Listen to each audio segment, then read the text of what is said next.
So Arman Tsarukyan against Mauricio Hofi, or I don't know what the hell is his name, you know, the one who got absolutely embarrassed by whom did he lose to in September in Paris?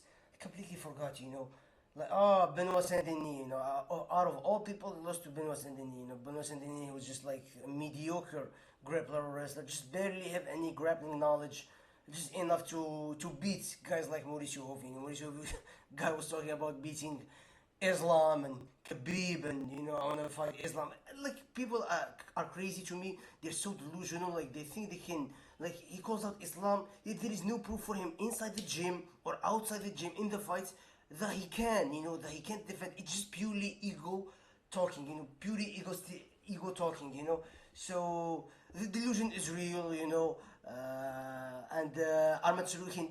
This is just like an absolute joke of a fight. I think Arman Tsarukyan is gonna absolutely run through him. I mean, probably it's gonna be like two minutes, probably 1 minute submission for Arman Tsarukyan. I know it took how much the other guy Benoit Saint Denis took him like 2 rounds. Sorry to submit Mauricio Hofi. I think Arman Tsarukyan can do it because Arman Tsarukyan's jiu-jitsu just gotten like way better since like training with Hamza, and since really like since 2 years ago, since his fight.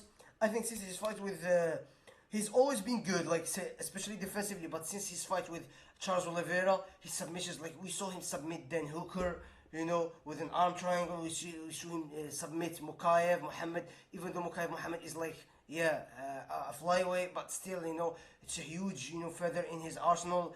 We saw him also like do wrestling match after wrestling match, but so Arman Tsarukyan is really like serious about his success. Really serious. The only thing that bothers me is he didn't fight Islam Makhachev in January 2025 when he was supposed to. But anyway, other than that, I just wanted to make like quick preview.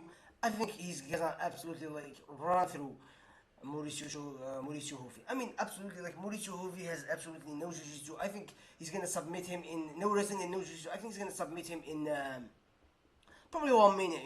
If he goes past the first round, I would absolutely like be shocked and know that Arman Tsarukyan was not as good as I thought he would be, or perhaps perhaps that it could happen that Mauricio Hofi could have gotten better in his jiu-jitsu, but in a year since he's lost to, I don't know about that one, but so Arman Tsarukyan by submission, I got it, or by TKO, ground and pound, and he's gonna get the title shot next, So if I just engage, he beats just engage easy too. Then probably by then, we're gonna have Usman Nurmagomedov, and probably Usman Nurmagomedov with, as Islam said, will probably have one top 5 fight. He's gonna win, and then he's gonna fight with Arman. That's a tough fight for Usman, And I think I'm picking Arman in that fight.